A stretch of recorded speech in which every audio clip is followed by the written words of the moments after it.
हमारी आज की कक्षा सामान्य अध्ययन की, चूंकि ज्योग्राफी समाप्त हो चुके हैं और इतिहास के अंतिम खंड में हम लोग आज से प्रवेश कर रहे हैं। इस अंतिम खंड की कड़ी में हमारी आज की कक्षा आधुनिक भारत से संबंधित है, जो अगले 7-8-10 क्लास के भीतर इसको हम लोग पूरा कर लेंगे और फिर 2 नए सब्जेक्ट की घोषणा की जाएगी। फिलहाल तो आधुनिक भारत को हम लोग पूरा करेंगे। आज आधुनिक भारत के विषय में जानकारी देंगे, क्या पढ़ना है, कौन से मुख्य अध्याय हैं। और पहला अध्याय जो आपकी परीक्षा की दृष्टि से ही महत्वपूर्ण होता है वो है यूरोपियन कंपनी का आगमन और यूरोपियन कंपनी की स्थापना। तो उसको हम लोग एक एक करके देखना चाहेंगे। तो आरंभ करते हैं, लिखते हैं सबसे पहले आधुनिक भारत। आधुनिक भारत, आधुनिक भारत, ठीक है। आधुनिक भारत, चलिए पहले तो आधुनिक भारत में यह समझ लो कि आधुनिक भारत को आधुनिक क्यों कहा गया। आधुनिक भारत को आधुनिक इसीलिए कहा गया कि 1757 के बाद नई व्यवस्था, नए दृष्टिकोण, नई संस्था और नए मूल्यों की स्थापना हो। आज जो आप कलेक्टर का पद देखते हैं, आज जो आप राजनीतिक व्यवस्था देखते हैं, ये सारी व्यवस्था का जन्म कब हुआ था? जब यूरोपियन कंपनी भारत में आई और ब्रिटिश ईस्ट इंडिया कंपनी के द्वारा भारत में राजनीतिक शासन की स्थापना हुई, तो उसके बाद ही हुआ। पढ़े, संविधान का विकास पढ़े, और संविधान के विकास की कड़ी में आधुनिक राजनीतिक प्रशासनिक संस्था बना। फिर सरकार के द्वारा विभिन्न कानून और अधिनियम के द्वारा सामाजिक संस्था और सामाजिक जो सुधार के दिशा में प्रयास थे वो बनाए गए। आर्थिक नीतियों के आधार पर हमने विभिन्न नीतियों का प्रतिपादन किया, ठीक है। तो ये सब आधुनिक संदर्भ में 1757 पलासी के युद्ध के बाद मुख्य रूप से किए गए, क्योंकि पलासी का युद्ध 1757 एक लैंडमार्क है। लैंडमार्क का क्या मतलब होता है कि एक ऐसा बिंदु जहां से परिवर्तन के व्यापक चिन्ह दृष्टिगोचर होते हैं, ठीक है। और वो आफ्टर 1357 पलासी के युद्ध के बाद ही दृष्टिगोचर हुए। तो हम लोग पहले उसी चीज को थोड़ा सा देखेंगे और फिर आधुनिक भारत में कौन कौन सा अध्याय पढ़ना है। आधुनिक भारत के 2 भाग हैं, एक है यूरोपियन कंपनी के आगमन से लेकर और 1857 के विद्रोह तक, और दूसरा भाग है आधुनिक स्वतंत्रता संग्राम 1885 से लेकर 1947 तक। पढ़ना आपका यहां पर थोड़ा सा है और इसके बाद स्वतंत्रता संग्राम को ही पढ़ना है, उदारवादी, उग्रवादी और गांधीवादी।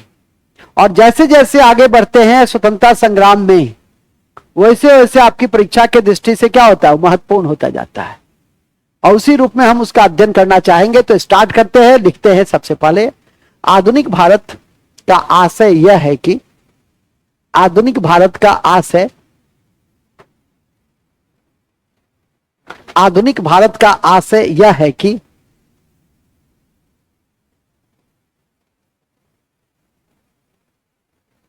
आधुनिक भारत का आशय यह है कि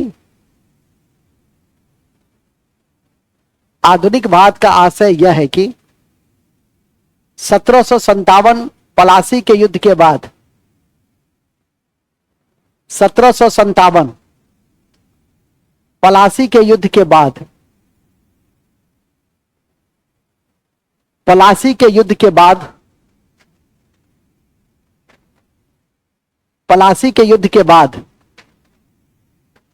पलासी के युद्ध के बाद आधुनिक राजनीति, प्रशासन, आधुनिक राजनीति, प्रशासन, आर्थिक व्यवस्था, आर्थिक व्यवस्था, आर्थिक व्यवस्था और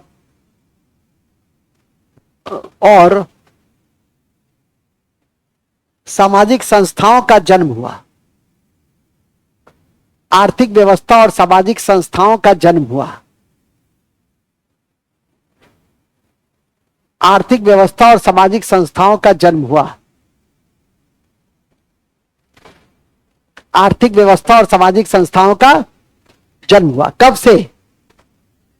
1757 पलासी के युद्ध के बाद, ठीक है, का जन्म हुआ। अब लिखिए, आधुनिक भारत के तहत, आधुनिक भारत के तहत निम्नलिखित भाग, निम्नलिखित भाग, निम्नलिखित भाग महत्वपूर्ण है। निम्नलिखित भाग महत्वपूर्ण, निम्नलिखित भाग महत्वपूर्ण है, ठीक है। निम्नलिखित भाग महत्वपूर्ण है। सबसे पहला क्या है भाई? सबसे पहला यही अध्याय है। कौन सा अध्याय है? यूरोपियन कंपनी का भारत आगमन। लिखो, पहला अध्याय है यूरोपियन कंपनी का भारत आगमन, जिसको आज समाप्त करेंगे हम। यूरोपियन कंपनी का भारत आगमन, यूरोपियन कंपनी का भारत आगमन, ठीक है। दूसरा, दूसरा है इस यूरोपियन कंपनी में जो तीसरी आगमन करने वाली कंपनी थी, आगमन के अनुसार तीसरा और कंपनी की स्थापना के अनुसार दूसरा, British east India company Elizabeth प्रथम के चार्टर पर 15 वर्षों के लिए भारत, पूर्वी एशिया, दक्षिण पूर्वी एशिया देशों में व्यापार करने के उद्देश्य से उसको अनुमति दी गई। ध्यान रखिएगा, ये सब चीज संविधान जब पढ़ाते हैं उस समय भी हम इसका उद्धरण करते हैं। अब तो आधुनिक भारत हम पढ़ रहे हैं, तो आगमन के दृष्टि से तीसरे नंबर पे है और कंपनी के स्थापना के दृष्टि से पहले नंबर, दूसरे नंबर पे है। और तीसरा, लेकिन राज्य की स्थापना किसने किया? तो ब्रिटिशों ने किया। हम लोग लगभग 250 सालों तक ब्रिटिशों के गुलाम रहे और हमारी संसाधनों का दोहन किया गया। आज जितनी भी बड़ी समस्या है जिसके लिए आज राहुल जी मोदी साहब को जिम्मेदार मान रहे हैं, हालांकि यह जिम्मेदार कौन है यह कहना बड़ा कठिन है, क्योंकि बेरोजगारी और महंगाई कोई आज की देन नहीं है, ये विरासत में मिला हुआ है। गरीबी, बेरोजगारी, महंगाई, ये सब विरासत में, कोई भी दल आएगा तो उसको विरासत में मिलेगा। आज राहुल जी ही प्रधानमंत्री बनते तो भी उनको विरासत में क्या मिलता? तो ये सब सारी समस्याएं मिलता। आ जाओ, बड़ा फ्रेश होके आए हो आज। आज सोया नहीं है लगता, आज सो के आया है, स्नान उस्नान करके आया है। बट सावित्री है क्या? अच्छा अच्छा, मूल में आ जाइए। ये पूछ लिए हैं, मैंने जानकारी रखनी चाहिए ना। हाँ हाँ, तो मैं बड़े अच्छे जगह पे था, ठीक है कि नहीं? तो विरासत में मिला है, इसीलिए अभी 6 महीना साल भर खूब अटेंटिव रहिए, क्योंकि सबसे अच्छा जनादेश इस बार सरकार को मिला है। लोकतंत्र की जीत है। न तो सरकार बहुत मजबूत है, न विपक्ष बहुत कमजोर है। किसी ने हमसे पूछा कि सर खुश कौन है, दुखी कौन है? हम कहें कि खुश तो वही होगा जो 30% जिसको आता था उसको 50% आ जाएगा तो किसी को वैल्यू देगा। ऋषि कपूर का बेटा रणबीर कपूर को 48% नंबर आया तो ऋषि कपूर ने लंदन में पार्टी दिया, कहा खानदान में सबसे ज्यादा नंबर लाया है, क्योंकि खानदान में, राज कपूर के खानदान में आज तक कोई 40% से ज्यादा नंबर ही नहीं लाया था। अब 48% नंबर लाया, 45% टप गया तो लंदन में पार्टी दिया था ऋषि कपूर, तो उसके लिए खुशी का बात वही है, ठीक है कि नहीं?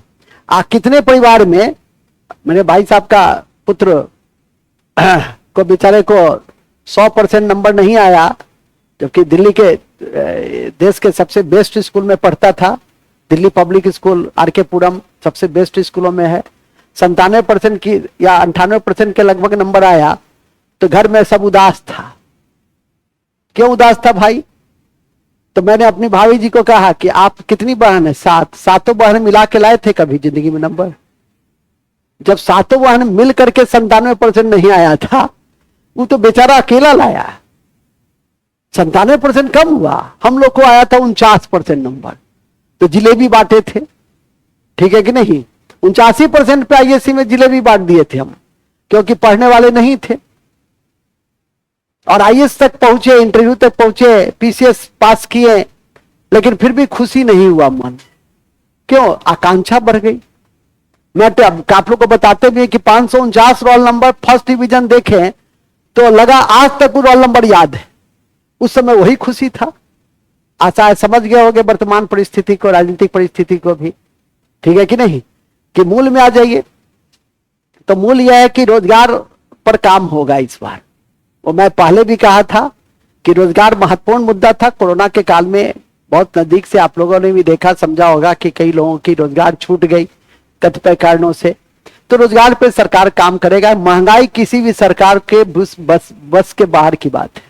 महंगाई कम नहीं हो सकता है, थोड़ा बहुत कंट्रोल हो सकता है मनी सप्लाई बैंक नीति के माध्यम से, वो थोड़ा बहुत होगा। वो तो बढ़ना भी चाहिए। अर्थव्यवस्था के विकास के लिए महंगाई 6 से 7% यदि महंगाई रहती है तो उससे रोजगार की संभावना भी बढ़ती है।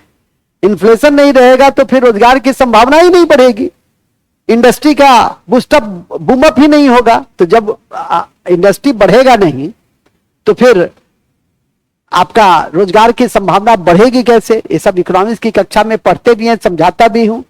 खैर मूल में आ जाइए। फिलहाल मूल यह है कि जैसा कि मैंने अभी आपको संज्ञान में दिया। अच्छा, एक खुशी की बात है कि हमारे माननीय मुख्यमंत्री जी किंग मेकर है। ये भारतीय लोकतंत्र है कि 240 सदस्य लाने वाला वो 12 सदस्य वाले और 16 सदस्य वाले को देख करके मुस्कुरा रहा है नहीं, उसको इठला रहा है, उसको पटा रहा है।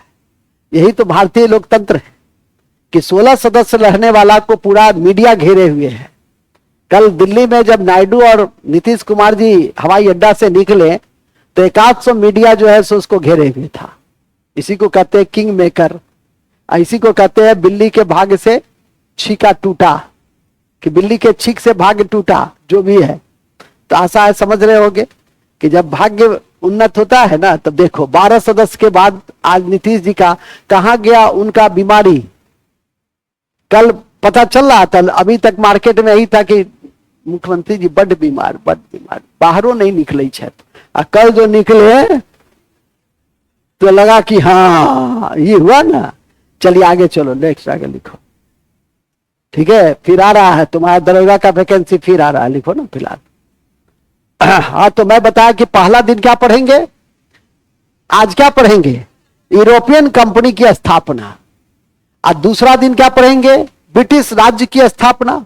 तो लिखेंगे ब्रिटिश साम्राज्य की स्थापना और सुदृढ़ीकरण। ब्रिटिश साम्राज्य की स्थापना और सुदृढ़ीकरण पढ़ेंगे।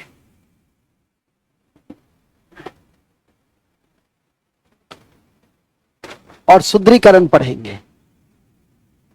सुदृढ़ीकरण का मतलब होता है मजबूतीकरण, कंसोलिडेशन। अंग्रेजी में कहते हैं उसको कंसोलिडेशन। अंग्रेजी में क्या कहते हैं उसको, कंसोलिडेशन,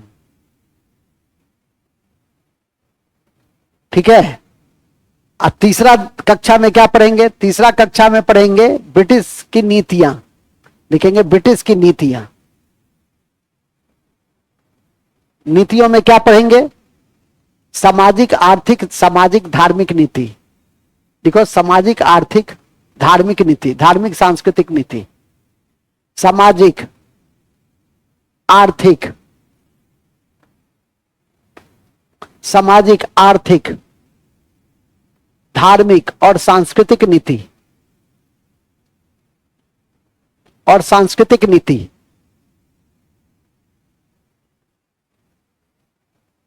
ठीक है,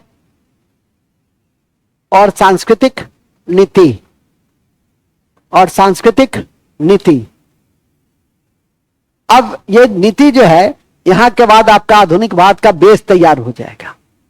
अब इस नीति के विरुद्ध प्रतिक्रियाएं हुई, और ये प्रतिक्रिया हुई, किसानों की प्रतिक्रिया हुई, जनजातियों की प्रतिक्रिया हुई, समाज की प्रतिक्रिया है। पुनर्जागरण क्या है, वो सामाजिक धार्मिक प्रतिक्रिया है। उस प्रतिक्रिया को पढ़ेंगे। फिर लिखिए तीसरा, नीतियों के विरुद्ध प्रतिक्रिया। चौथा, नीतियों के विरुद्ध प्रतिक्रिया।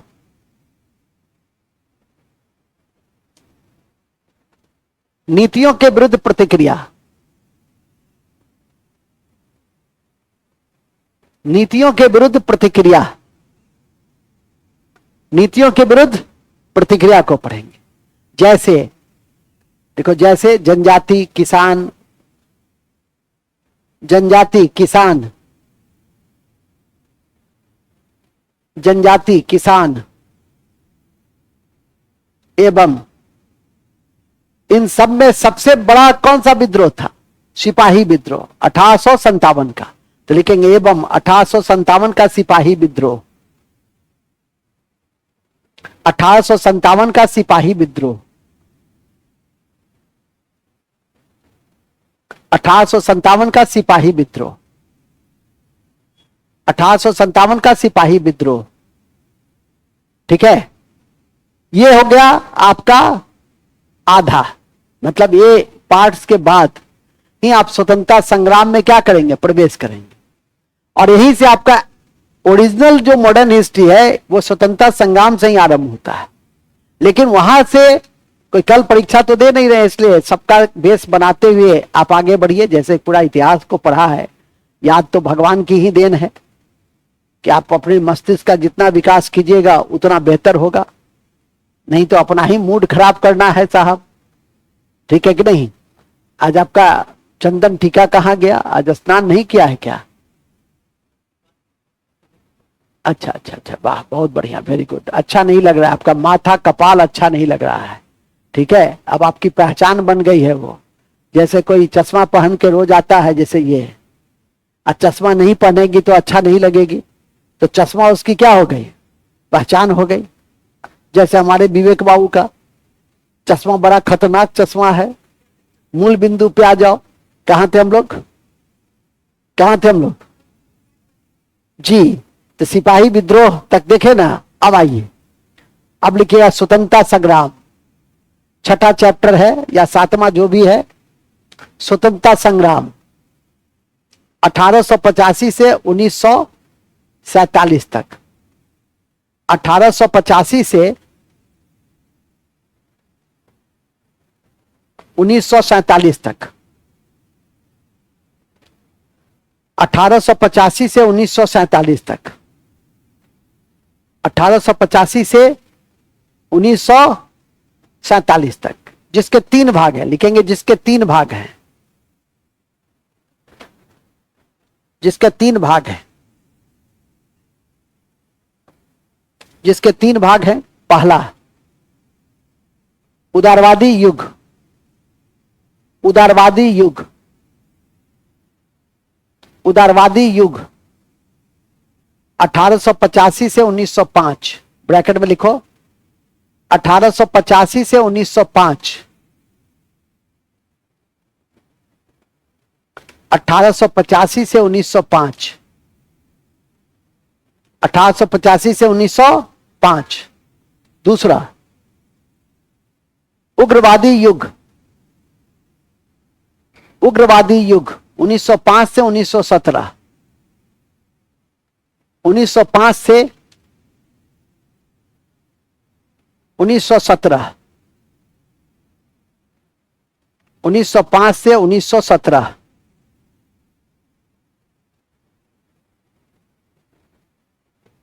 1905 से 1917। ठीक है, 1 मिनट रुक जाओ। और तीसरा है 1917 से 1947, 1917 से 1947 गांधीवादी युग, गांधीवादी युग। ठीक है, इसको किसी भी स्थिति में भूलिएगा नहीं। गांधीवादी युग, उस पर टिक लगा लीजिए।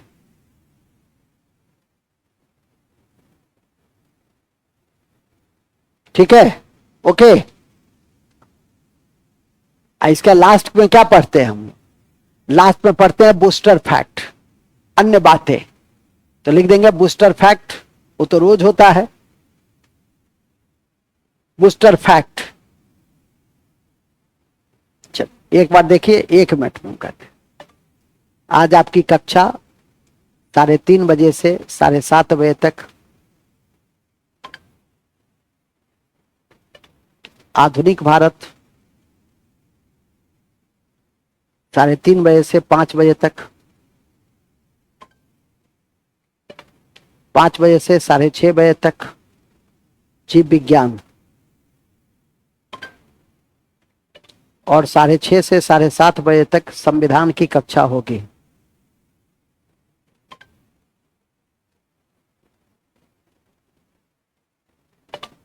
आधुनिक भारत सभी छात्र छात्राओं के लिए अनिवार्य है।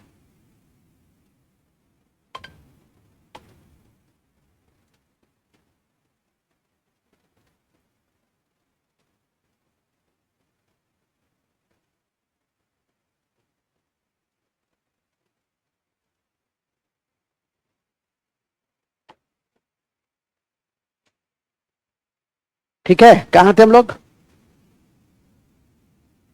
हम लोग थे ओके। एक मिनट रुक जाना।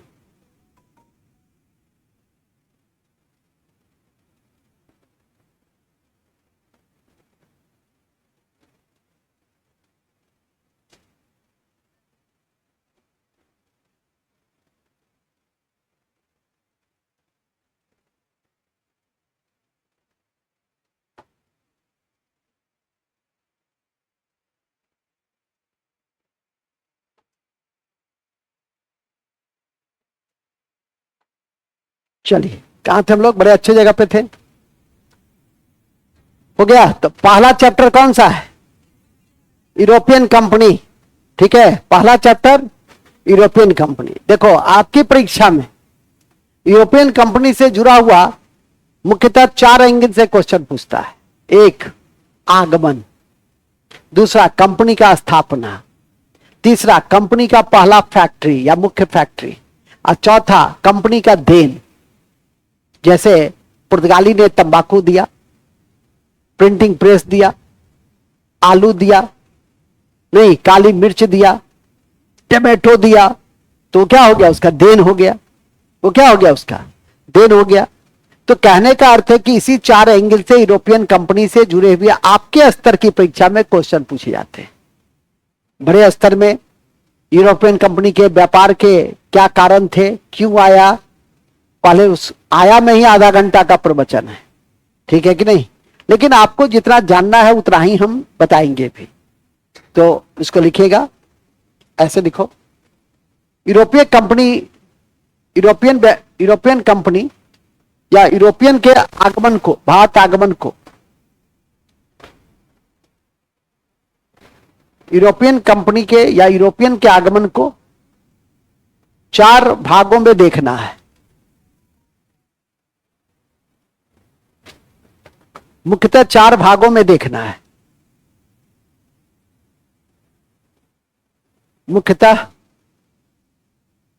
4 भागों में देखना है। 4 भागों में देखना है। तो सबसे पहला कौन सा भाग देखना है कि आगमन कब हुआ? तो लिखिए, पहला आगमन देखना है। पहला है आगमन। आगमन पहला क्या देखना है? आगमन देखना है। ठीक है, तो आगमन में कैसे कैसे आगमन हुआ देख लो। सबसे पहले आगमन किसका हुआ? पुर्तगाली का। कब हुआ? 1400। दूसरा आगमन कब? कब? कब?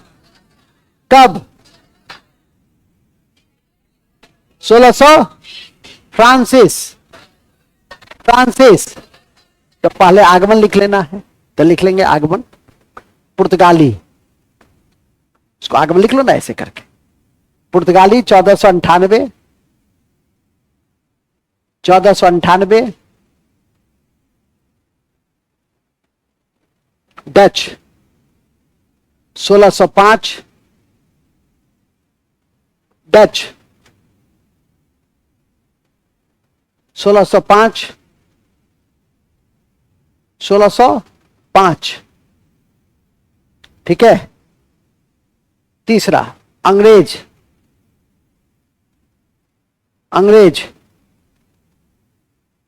अंग्रेज लिखेंगे 1608, डेनिस 1620, 1620, 1620, 1620 और तीसरा चौथा पांचवा फ्रांसिस 1668। यह है आगमन, अराइवल। ये क्या है? अराइवल। अब आइए, तो अराइवल जैसे जैसे है तो उस तरह से दे देगा। अब आइए स्थापना लिखेंगे, यूरोपियन कंपनी के स्थापना के वर्ष, यूरोपियन कंपनी के स्थापना के वर्ष, यूरोपियन कंपनी के स्थापना के वर्ष।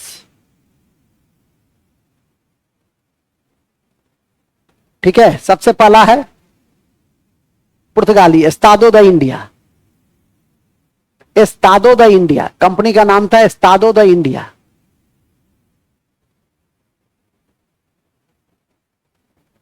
Estado da India, Estado da India 1498। Estado da India किसकी कंपनी थी? किसकी कंपनी थी? और इसकी स्थापना कब हुई थी? बैठोगी हिमालय पर्वत पे जाकर के, आगे बैठिएगा सो तो होगा नहीं। देख रही है ऐसे करके, ठीक है कि नहीं? गजब हाल है, चोर की तरह बैठती हो पीछे जाकर के। हाँ, तो कहां थे हम लोग? अरे आगे बैठा कीजिए, जब खाली है तो आगे आइए। हाँ, कहां थे हम लोग?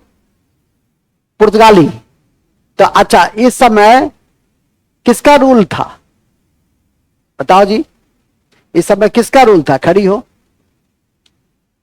इस समय किसका रूल था? मुगल का था कि दिल्ली सल्तनत का था? किस कौन था यहां? पूरा पढ़े है ना कि भी छूट गया? बताइए कौन था? श्रुति बताओ।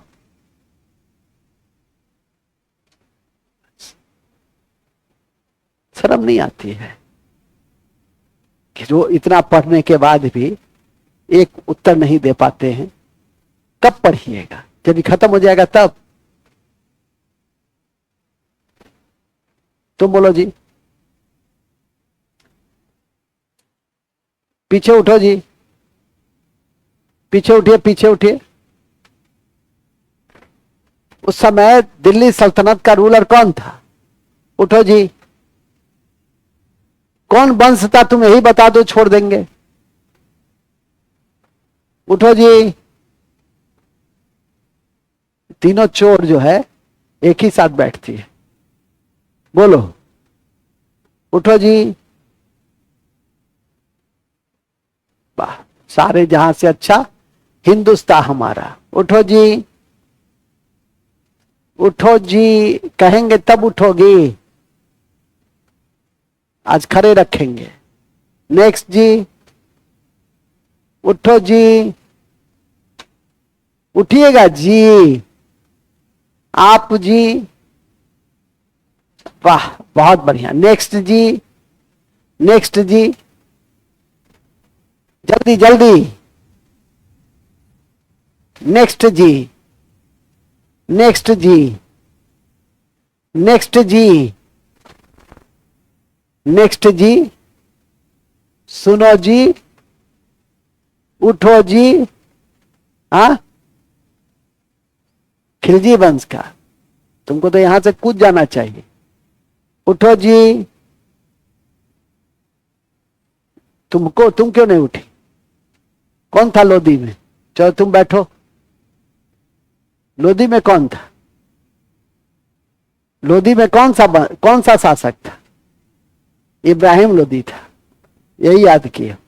उठो जी। हाँ हाँ, उठो जी। Very good. मतलब इतना के बाद हमको उत्तर मिला एक जगह से कि इस समय किसका शासन था? तो सिकंदर लोधी का था। लोधी वंश, एक लड़की बताई कि लोधी वंश था। सिकंदर, ये हाल है। क्यों पढ़ते हैं सो बताइए भाई, क्यों पढ़ते हैं? पढ़ने का कोई औचित्य है? रोज कहते हैं तो पढ़िए पढ़िए, रिवीजन करके आइए, ये तो नोट तैयार हो जाएगा, 5-10 कक्षा में तैयार हो जाएगा, कॉपी फिर दूसरी बार या तीसरी बार तुम्हारा बन जाएगा। क्या फायदा होगा इस पढ़ाई का? क्योंकि मालूम था कि आज से आधुनिक भारत शुरू होगा, चर्चा होगी तो पिछली कक्षा का पूछेंगे ही। तुम बैठो जी विवेक, आज खड़ा रखेंगे, इन लोग को खड़ा खड़ा लिखे नहीं लिखे क्या फर्क पड़ता है, इसे भी तो याद नहीं करती। हाँ जी, तो पुर्तगाली कंपनी कब आया था? 1498 में। और इस समय किसका शासन था? सिकंदर लोदी का। तो आप ब्रैकेट में लिख लो सिकंदर लोदी का शासन, सिकंदर लोदी का शासन था, सिकंदर लोदी का शासन था।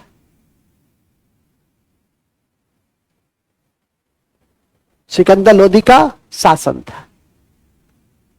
चलिए, अब दूसरा वंश के समय दूसरा company, British east India company बैठा 1600 में।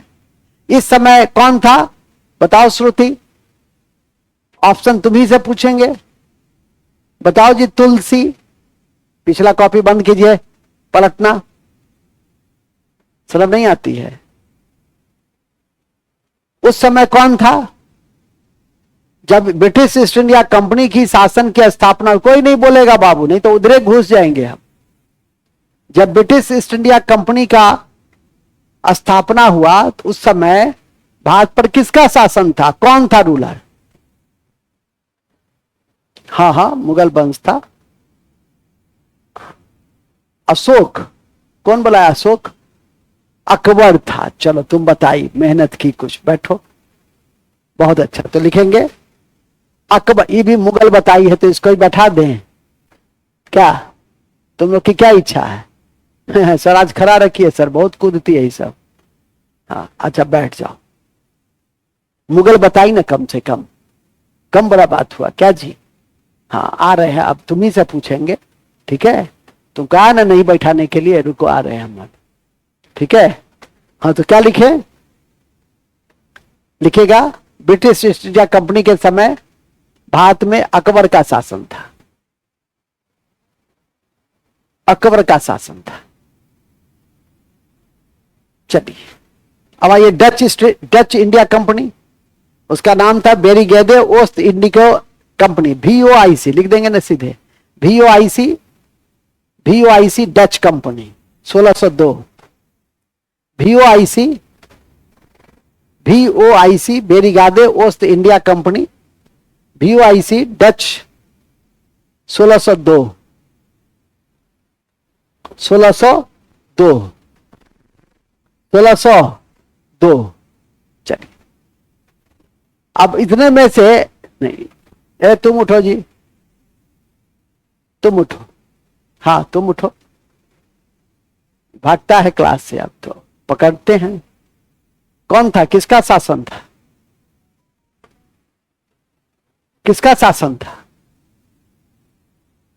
मुगल वंश में? किसका? बहुत बढ़िया, बहुत बढ़िया। क्या जी टोपी ढकने से होगा? खड़ा हो तुम। किसका शासन था? 1602 में भारत का शासक क्यों कौन था? अकबर था। तो इतना टाइम लगेगा? बैठिए। तो अकबर का शासन था 1605 तक, 1556 से 1605 तक लिखे भी थे, रट्टे भी थे। तो अकबर का शासन था। जब डच ईस्ट इंडिया कंपनी की नींव पड़ी तो किसका शासन था? हाँ, अब आ जाइए, ये Danish east India company 1616, Danish east India company 1616, 1616। अब बताइए आप लोग, किसका शासन था? तुम बताओगे? बताओ। जहांगीर। इतना टाइम लगेगा तुक्का मारने में? ठीक है, पर जहांगीर। किसका शासन था? जहांगीर का। जहांगीर का शासन था। तो डेनिश ईस्ट इंडिया कंपनी कब बनी थी? 1616 और लास्ट कंपनी है 5 हो गया 4 Francis. The Francis east India company लिख लो 1664। Francis east India company 1664। कौन था? अकबर था। यही तुम पढ़ता है नहीं? आईपीएल का तो सब कौन तारीख को फाइनल हुआ वो भी याद होगा, कल कौन जीता वो भी याद होगा, किस देश के साथ मुकाबला था, कितना ओवर में भारत ने 94 रन प्राप्त किया। सर 97 था, 94 ने। हम तो जानबूझ करके बोले कि देखे सुधारता है कि नहीं सुधारता है, वो भी तुमको याद होगा नहीं? सूर्य कुमार यादव 1 रन पे आउट हो गया, विराट कोहली 1 रन पे आउट हो गया, 35 गेंद पे 52 रन बनाया, रोहित शर्मा, इससे सब याद होगा इसको, है ना? ये क्यों नहीं याद होता है? कब याद होगा? कब याद होगा बताइए? बाहर निकल के तो बड़ा लंबा लंबा देते हैं। कल कौन सा दिवस था? तो पेड़ रोपा, कहा था पेड़ रोपेंगे, एक पेड़ मां के नाम। मोदी का नया नारा है, एक पेड़ मां के नाम। मां रोपा पेड़ मां के नाम, कहीं रोपा कोई नहीं रोपा। तो आंसर दो। फूल पटाया, फूल पटाने से होगा? ये पहले बताओ ना। पटाया। Francis east India company 1664। शर्म करो, शर्म करो, बैठो ना, समझ गए? बोलना होता है तो जहांगीर क्या, शाहजहां, शाहजहां क्या, औरंगजेब, कौन नहीं बोलेगा? नहीं तो 3 क्लास के बच्चे को ही पढ़ा देंगे तो भी बोलेगा। बैठो बैठो बैठो, ठीक है? थोड़ा सा याद वाद करके आइए भाई, तो पढ़ाने में मजा भी आता है, ठीक है कि नहीं? थोड़ा सा याद कीजिए। हाँ, तो मैं बताया था कि फ्रांसिस ईस्ट इंडिया कंपनी 1664। तो 1664 में फ्रांसिस ईस्ट इंडिया कंपनी के समय भारत का मुगल बादशाह कौन था? औरंगजेब था। तो लिखेंगे औरंगजेब, ठीक है? आपके स्तर में यही पूछता है, इसलिए इसको अच्छे से कर लीजिए। अब आइए, तीसरा भाग कौन है कि ये जितनी कंपनी है वो भारत में पहला फैक्ट्री कहां खोला, ये पूछता है। रुको ना यार, आए क्या हम फिर, ठीक है कि नहीं? तो पहला फैक्ट्री कहां खोला? तो तीसरा भाग लिखो, यूरोपियन कंपनी का प्रथम फैक्ट्री या मुख्य केंद्र। यूरोपियन कंपनी का प्रथम फैक्ट्री या मुख्य केंद्र, या मुख्य केंद्र, या मुख्य केंद्र, ठीक है? अब मुख्य केंद्र सबसे पहले पुर्तगाली, सबसे पहले कहां? पुर्तगाली। तो पुर्तगाली की प्रथम फैक्ट्री कहां खोली गई? कोच्चि में। कोच्चि कहां? केरल में। तो लिखेंगे पुर्तगाली। पुर्तगाली की पहली फैक्ट्री कोच्चि में खोली गई 1503 में। 1503 में कोच्चि में खोली गई, 1503 में। कोचीन, कोचीन, अब नाम उसका हो गया कोच्चि। कोच्चि, ठीक है? कहां खोली गई? कोच्चि में।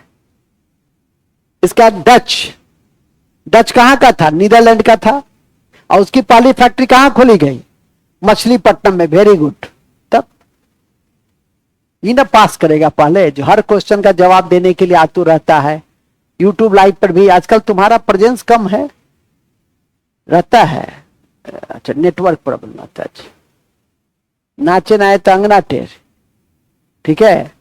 पुरानी कहावत है कि नाचे ना आए तो अंगना टेर। आई भी नहीं तुम हमको कह देना कि समर्थ को नहीं दोष गोसाई, कि सर आप समर्थवान हैं, किसी को कुछ कह सकते हैं, समर्थ को नहीं दोष गोसाई। चलो मुहावरा का खेल बंद करो, अभी मूल याद रखो। कि डच, डच की पहली डच कहां का था? नीदरलैंड का था। डच सब कहां का था? नीदरलैंड का था। डच सब कहां का था? अभी नहीं पूछ लेना तो मैं भाग जाऊंगा कि पुर्तगाल सब कहां का था, तो पुर्तगाल सब पुर्तगाल का था। ठीक है कि नहीं? चलिए इसका पहला फैक्ट्री लिखो। डच की पहली फैक्ट्री नीदरलैंड में थी। नीदरलैंड में थी, मछलीपट्टनम। गलती हो गई, देखते हो, देखे, तुरंत कह दी मछलीपट्टनम। कल हम इसी से पूछेंगे तो गायब हो जाएगी। तब मेरे को तेरे को समझाएगी, सर मेरे को 3 महीना से नहीं थी सर। आपको तेरे को पता नहीं है कि एग्जामिनेशन चल रहा था? ठीक है कि नहीं? तो मेरे को तेरे को पढ़ाएगी। तब कहा थे हम लोग? मछलीपट्टनम, आंध्र प्रदेश में, 1605। जो तारीख लिखा दिए याद रखना उसको, यदि पास करना चाहती हो तो, नहीं तो कोई बात ही नहीं है। ठीक है? हम क्लास में आ रहे हैं, किसी का मैसेज, सर आज आप ही क्लास लीजिएगा क्या? ये पूछने का क्या उचित नहीं उत्तर दिया। ऐसा ऐसा हम उत्तर देते भी नहीं। ठीक है कि नहीं? और 1-2 मैसेज था कि सर कब तक क्लास चलेगा। मैंने पहले से ही डिसाइड कर लेता है मैसेज से कि अब ये सब तरह का उत्तर हमसे अपेक्षा कीजिए असंभव है। रूटीन तो जाने में टाइम लग जाता है। देखते हो कि रूटीन आते हैं तो तुम्हारे पास आते हैं, तब रूटीन भेजते हैं दूसरे कक्षा में। अब तुमको इसका जवाब देने के लिए हम बैठे हुए हैं, तब तो हो गया। ठीक है कि नहीं? मूल बिंदु पे आ जाइए। मूल बिंदु क्या है? मूल बिंदु है कि पुर्तगाल सब कहां आया और डच सब कहां आया। ठीक है? डच सब कहां आया? सबसे पहले मछलीपट्टनम, आंध्र प्रदेश में, जहां टीडीपी की सरकार बनी है। तेलुगु देशम पार्टी है, उसका एक नेता है जिनका नाम है चंद्रबाबू नायडू। कल देखे थे चंद्रबाबू नायडू और नीतीश कुमार जी क्या स्टाइल में दोनों बैठे थे, बगल में सबको बैठाया गया था। यही समय है कि बिहार के विकास के लिए माननीय मुख्यमंत्री जी विशेष राज्य का दर्जा ले ले। छोड़िए 5 मिनिस्ट्री, आप विशेष राज्य का दर्जा ले लीजिए। छोड़ दीजिए, कहिए हम कुछ नहीं, कोई मंत्रालय नहीं लेंगे, हमको विशेष राज्य का दर्जा दे दीजिए, ऐसे ही बिहार का विकास हो जाएगा। मूल बिंदु पे आ जाइएगा। कहां थे हम लोग? ठीक है कि नहीं?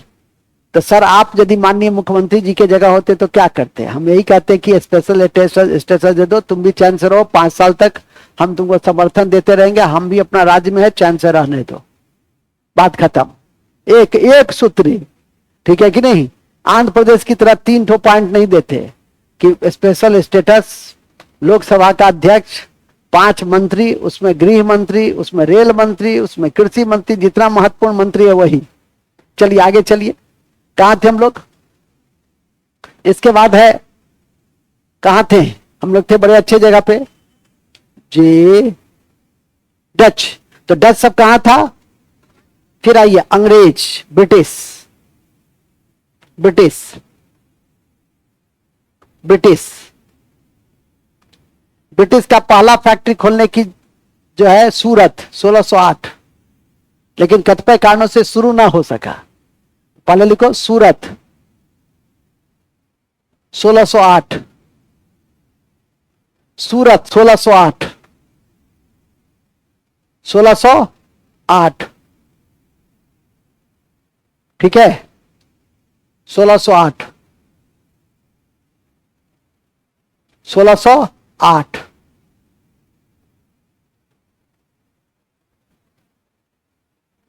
इसके बाद 1611 में मछलीपट्टनम, मछलीपट्टनम, मछलीपट्टनम, दोनों का यही था, आंध्र प्रदेश।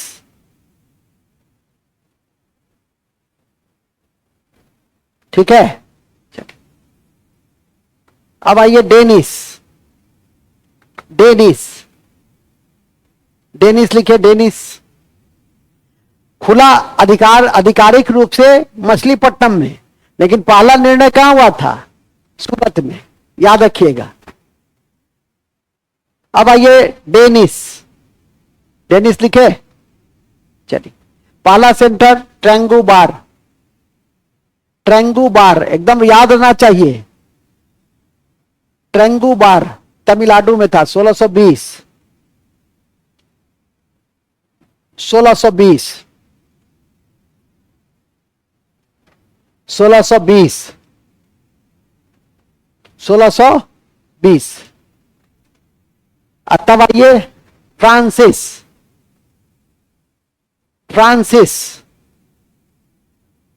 अब फ्रांसिस की पहली फैक्ट्री खुली सूरत में 1668 में।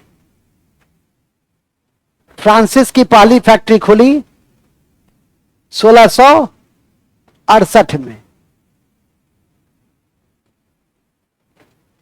आपकी परीक्षा में एकदम ये जो पहली फैक्ट्री है हिट है, एकदम टिप्स पे रहना चाहिए। ऐसा नहीं कि कोई दूसरा सब्जेक्ट चलने लगा तो आऊंगू करने लगे, तुक्का मारने लगे कि दरभंगा मधुबनी बताने लगे। नहीं, ये नहीं कि कोचीन बताइए। पुर्तगाल का पहला था कोचीन में, इसके बाद डच का पहला था मछलीपट्टनम में, अंग्रेज का भी वहीं आधिकारिक रूप से खोला गया, सूरत में पहला निर्णय लिया गया। इसके बाद डेनिस का ट्रेंगोबार में तमिलनाडु में, और फ्रांस का सूरत में खोला गया। क्या है 5 स्थल याद करना कौन सी बड़ी बात है। पहला, सबसे पहले बताओ, पुर्तगाल, पुर्तगाल, पुर्तगाल, पुर्तगाल, पुर्तगाल, डच, डच, डच, डच। छोड़ दो 1611 1613 सब बेकार का। आप केवल मछलीपट्टनम भी पहले याद कीजिए ना। आप पहले मछलीपट्टनम याद कर लीजिए, फिर आपको जैसे जैसे मानसिक क्षमता विकसित होते जाए उस तरह से आप उन चीजों को याद कर लीजिए, सीधी सी बात है। तीसरा, अंग्रेज। अंग्रेज का कहा था सूरत, और लेकिन आधिकारिक रूप से 1611 में कहा खोला गया, मछलीपट्टनम में। फिर अच्छा, जैसा विकल्प, जैसे एसएससी की परीक्षा में मछलीपट्टनम का जिक्र भी नहीं रहता है, कई क्वेश्चन में सूरत रहता है, तो आप सूरत पे टिक लगा दीजिएगा, ठीक है कि नहीं। यदि कमीशन की परीक्षा देने जाओगे तो मछलीपट्टनम रहता है, एनसीईआरटी पढ़ोगे तो मछलीपट्टनम दिया हुआ है, ठीक है। इस दोनों का वृत्तांत तो उसमें मछलीपट्टनम ही होगा आधिकारिक रूप से यदि पूछ दे तो इस बात को भी ध्यान रखिएगा। इसके बाद आइए डेनिस, ट्रेंगोबार, डेनिस और फ्रांसिस। फ्रांसिस आपसे इसको कई तरह से पूछ सकता है, हालांकि आपकी परीक्षा में तो सिंगल लाइन ही रहेगा, लेकिन थोड़ा सा स्तरीय परीक्षा दीजिएगा तो 4 कंपनी, 4 उसका प्रथम स्थल दे देगा, फंसा लेगा। कंपनी का स्थापना दे देगा, फंसा लेगा। आगमन दे देगा, फंसा लेगा। तो इस तरह से इन चीजों को आप, मैंने पहले ही कहा कि यूरोपियन कंपनी में आपको 4 एंगल से पढ़ना है। कौन से 4 एंगल से? विगत 30 साल 35 साल के क्वेश्चन के विश्लेषण के बाद मैं इस निष्कर्ष पे पहुंचाऊं कि किसी भी स्तर पे इस श्रेणी में आपको इसी 4 में से क्वेश्चन आ जाते हैं। एक आगमन, दूसरा कंपनी की स्थापना, और तीसरा पहली फैक्ट्री, और चौथा जो देन है, और 5वां तो मिसलेनियस है ही, जिसको हम लोग बूस्टर फैक्ट कहते हैं, ठीक है कि नहीं। तो वो तो है ही, ब्लू वाटर पॉलिसी वगैरह अलबू बकर के विषय में वो सब तो बताएंगे ही, लेकिन पहले इस 4 एंगल को कंठाग्र कर लीजिए। अब चौथा क्या है? देन। देन, देन का मतलब क्या होता है? पुर्तगालियों ने भारत को क्या दिया, तो लिखिए चौथा भाग देन, योगदान। योगदान, योगदान पहला लिखो पुर्तगाली का, पुर्तगाली का योगदान लिखिए। सबसे पहले और सबसे पहले गए इन्होंने, सबसे पहले आए और सबसे पहले गए इन्होंने, सबसे पहले और सबसे बाद में गए, और इन्होंने सबसे पहले आए और सबसे बाद में गए, और इन्होंने, और इन्होंने प्रथम प्रिंटिंग प्रेस गोवा में, प्रथम प्रिंटिंग प्रेस गोवा में, प्रथम प्रिंटिंग प्रेस गोवा में, गोवा में दिया। प्रथम प्रिंटिंग प्रेस गोवा में दिया 1556 में, समझ जाइए। दूसरा, इतना क्रॉप दिया, देखते हो अल्फांसो आम, बड़ा स्वादिष्ट आम होता है, बिहार में तो आता नहीं है, अब हो सकता है मार्केटाइजेशन में आ रहा हो पट्टा उट्टा में, ठीक है, लेकिन दिल्ली वाले में बिकता है अल्फांसो आम। इसके बाद तंबाकू, क्या क्या कम से कम याद रखिएगा, 100, आलू, ठीक है कि नहीं, और टमाटर। ये 3 चीज जरूर याद रखिए, 4 चीज। तंबाकू पढ़े भी थे, ठीक है कि नहीं, कि जहांगीर के काल में इंट्रोड्यूस हुआ और फिर जहांगीर के काल में ही प्रतिबंधित हो गया था। तो तंबाकू, आलू, टमाटर, अल्फांसो, आम, ये तो पहले लिख लो, इसके बाद जो लिखना है काली मिर्च, अनानास, ये सब लिख सकते हो, तो लिख देंगे।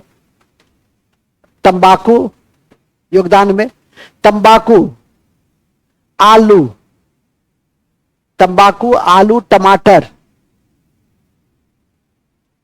तंबाकू, आलू, टमाटर,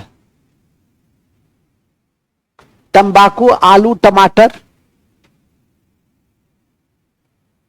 तंबाकू, आलू, टमाटर, तंबाकू, आलू, टमाटर एवं अल्फांसो आम दिया, एवं अल्फांसो आम दिया, अल्फांसो आम दिया। किसने दिया? किसने दिया? पुर्तगालियों ने दिया, ठीक है कि नहीं, याद रखिएगा। इसके बाद आ जाइए कि प्रथम चर्च 1510 में कहा? ये सेंट थॉमस केरल में स्थापित हुआ। लिखेंगे प्रथम चर्च, प्रथम चर्च 1510 में केरल में स्थापित, सेंट थॉमस केरल में स्थापित, सेंट थॉमस केरल में स्थापित जो गोथिक कला के नमूने को दर्शाता है, जो गोथिक कला के नमूने को दर्शाता है, बड़ा इंपॉर्टेंट कला होता है। इस टाइप का जो बिल्डिंग जहां बनेगा, किस टाइप का? इस टाइप का। इस टाइप का जो बिल्डिंग बनता है वो था इस्लामिक आर्ट। इस टाइप का देखते हो, इस टाइप का जो बिल्डिंग बनेगा वो कैसा आर्ट होगा, देखते हो, सब में ऐसी टाइप का रहता है, ठीक है, त्रिभुजाकार टाइप का। तो ये जो आपका होगा ये गोथिक आर्ट होगा। तो लिखिएगा गोथिक कला कब बना हुआ था, गोथिक कला कब बना हुआ था। और इसके प्रथम पादरी फ्रांसिस जेवियर थे, और प्रथम पादरी फ्रांसिस्को जेवियर थे, फ्रांसिस्को जेवियर थे, ठीक है, फ्रांसिस्को जेवियर थे। तो देखो पुर्तगाली ने कौन कौन फसल हम लोग को दिया? तंबाकू दिया, आलू दिया, टमाटर दिया, पपीता दिया, अमरूद दिया, अनानास दिया, अल्फांसो आम दिया। तो जो भी आज हम लोग खाते पीते हैं उससे पुर्तगालियों की भूमिका क्या है? बड़ी महत्वपूर्ण है। तंबाकू तो हमारे लोक जीवन में पूरी तरह से, ग्रामीण जीवन में हावी, उत्तर से लेकर दक्षिण तक, पूर्व से लेकर पश्चिम तक। तंबाकू और चाय, ठीक है कि नहीं, तंबाकू और चाय। अंग्रेजों ने चाय का प्लांटेशन शुरू करवाया, ठीक है, दार्जिलिंग से शुरू हुआ, उत्तर पूर्वी भाग से शुरू हुआ, और उसका परिणाम देखो कि आज हम चाय के क्षेत्र में सबसे बड़े निर्यातक और सबसे बड़ा उपभोक्ता, सबसे बड़ा उत्पादक भी है। हम सबसे ज्यादा उत्पादन भी करते हैं, सबसे ज्यादा निर्यात भी करते हैं, सबसे ज्यादा पीते भी। बिना चाय का जीवन चर्चा की शुरुआत ही नहीं होती है। और आप लोग को जानकर अत्यंत खुशी होगी कि मैंने चाय पीना महीनों पहले छोड़ दिया है, महीनों पहले चाय पीना छोड़ दिया है। अब ये नहीं कह देना कि सर इसलिए बहुत स्मार्ट लगते हैं, चाय छोड़ दिए हैं तो काला रंग जो है कम हो गया है, क्योंकि कहा जाता है कि चाय पीने से रंग काला हो जाता है। तो कई लड़का सब जो है, लड़की सबको तो तथ्य पता रहेगा तब ना, पढ़ोगी, पढ़बो तब ना, पढ़बो नहीं करे की, ठीक है कि नहीं, तो पढ़िएगा तब ना समझ में आएगा। उसमें एक तत्व पाया जाता है, बताओ उस तत्व का क्या नाम है? क्या, कौन तत्व बोल दिया? टेनिन। उसमें पाया जाता है थीन, टेनिन भी पाया जाता है, थीन तत्व भी है जो स्फूर्ति लाता है। तो चाय पीने से क्या हो जाता है? देखो उसका मुंह धुआं जैसा बना हुआ है, जैसे लगता है हम पहली बार कह रहे हैं कि तुम पढ़ती नहीं हो। अरे इंट्रो, सेल्फ इंट्रो एक्सपेक्टेशन करो। आदमी अपना जितना बढ़िया आत्म अवलोकन, आत्म मूल्यांकन कर सकता है, उतना बढ़िया आपका मास्टर करके देगा कि हम कहाँ हैं, ठीक है, हमारी क्या कमजोरियां हैं, हमारी क्या अच्छाइयां हैं। ये आप जितना अपने लिए बेहतर कर सकते, हम कहेंगे तब कि तू पढ़ाई नहीं छबुआ, पढ़ा पढ़ा, तो जैसे ही कहे पढ़ने के लिए तो मुंह हो गया धुआं। तो चाय तो हम दे नहीं सकते, थीन तत्व स्फूर्ति के लिए मूल में आ जाइए, तो थीन तत्व पाया जाता है उसमें, स्फूर्तिदायक होता है। टेनिन तत्व होता है जिसका एडिक्ट होता है आदमी, जैसे निकोटीन है ना, तो हाँ, तो उसका एडिक्शन होता है। जितने भी आपके इस तरह के नशीले पदार्थ होते हैं उसका एडिक्शन होता है, तो वो एडिक्ट कर जाता है आदमी, तो उसके बिना उसको बेचैनी होती है। ठीक है कि नशा में क्या है, एडिक्शन है, एडिक्शन पावर है। एक बार किसी नशा का आप शिकार हो गए, उससे निकलने में कठिनाई होती है, तब ना जगह जगह नक्शा मुक्ति केंद्र खुला हुआ है। ठीक है, उसी तरह से कॉफी है, कैफीन, उसमें केमिकल अल्कोलाइड्स क्या पाया जाता है, कैफीन। ठीक है, मूल में आ जाइए। खैर अभी हम लोग केमिकल अल्कोलाइड्स वाले में नहीं, सब तो बायोलॉजी में जगह जगह समय समय पर पढ़ाते हैं। फिलहाल तो अभी हम लोग है पुर्तगाल में। पुर्तगाल के बाद डच ने क्या दिया, पुर्तगाल के बाद डच ने क्या दिया, तो लिखिएगा डच ने, डच ने, डच ने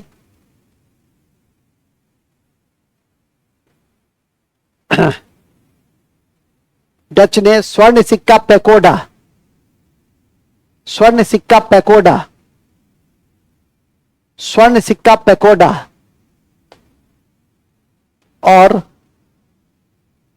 वस्त्र का केंद्र भारत को बनाया, और वस्त्र का केंद्र भारत को बनाया।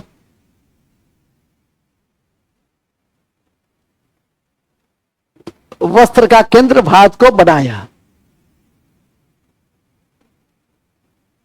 वस्त्र का केंद्र भारत को बनाया। ठीक है, एक नोट में लिख देना, भारत आने वाले पहले भारतीय हस्तमान थे। नोट में लिख दो, भारत आने वाले पहले भारतीय हस्तमान थे, हस्तमान थे। ठीक है, बस इसको अभी नहीं लिखिए, लेकिन याद करके रखिए। जब अंग्रेज पढ़ेंगे तो अंग्रेज की जो निर्णायक बढ़त होती है, तो वहां पढ़ाएंगे कि अंग्रेजों ने डच को बेदरा के युद्ध में 1759 में पराजित किया। अब बांडीवास की लड़ाई में फ्रांसीसियों को हराया। ठीक है कि नहीं, दो निर्णायक लड़ाई थी इसलिए, लेकिन चर्चा कर दिए कि बेदरा के युद्ध में अंग्रेज ने डचों को निर्णायक रूप से हराया, इसको सत्ता से बाहर किया। ठीक है कि नहीं, यह भी ध्यान रखिएगा। ये भी अभी आपको बताएं कि सबसे पहले आए और सबसे पहले गए, लेकिन यह भी याद रखिए कि सबसे पहले कौन गए थे। सबसे पहले डेनिस गया था। सबसे पहले कौन गया था, डेनिस। 1749 में ही अपना सारा फैक्ट्री वैक्ट्री बेच करके भाग गया बिना कोई युद्ध किए। उसको लगा कि यहां पर अंग्रेजों के आगे टिकना बहुत कठिन है, इसलिए जितना जल्दी हो फूट लो, तो फूट गया, निकल गया। कॉपी के ऊपर में लिख लेंगे, सबसे पहले भारत से डेनिस गए, कॉपी के ऊपर में।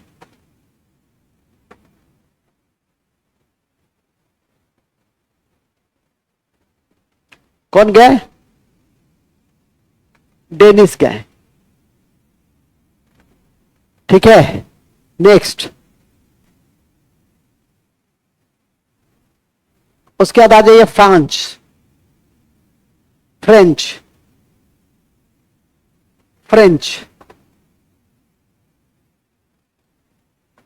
अंग्रेज तो पूरा सिस्टम ही अंग्रेज का है, तो अंग्रेजों की देन क्या पढ़ोगे, सारी संस्था वर्तमान की किसकी देन है, चाहे वो प्रशासनिक व्यवस्था हो, न्यायिक व्यवस्था हो, आर्थिक व्यवस्था हो, कृषि का वाणिज्यीकरण की नीति हो, ये सारी नीति तो उसी ने दिया है। कानून बनाने का शक्ति है, कानून कैसे बनता है, ये सारा चीज किसने दिया है, सब तो अंग्रेजों ने ही दिया है।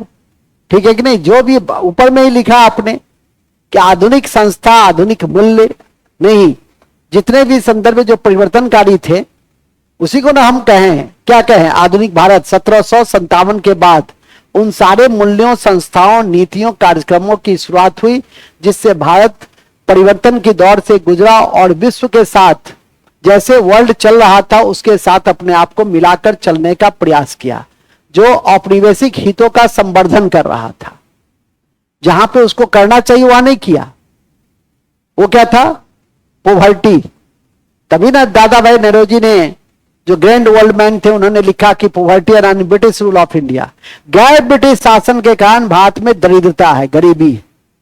एक समय भारत दरिद्रता की दौर से गुजर रहा था और आज भारत, अभी एक रिपोर्ट के अनुसार तुम लोग को लिखाए भी थे कि विगत 10 सालों में 25 करोड़ लोग गरीबी रेखा के बाहर निकले हैं। ठीक है कि नहीं? और कल भी हमारे तीसरे प्रधानमंत्री, जो नेहरू के बाद के ये पहले प्रधानमंत्री हैं जो लगातार तीसरी बार 8 जून को सरकार बना रहे हैं, शपथ ले रहे हैं। और शपथ कौन दिलाएंगे?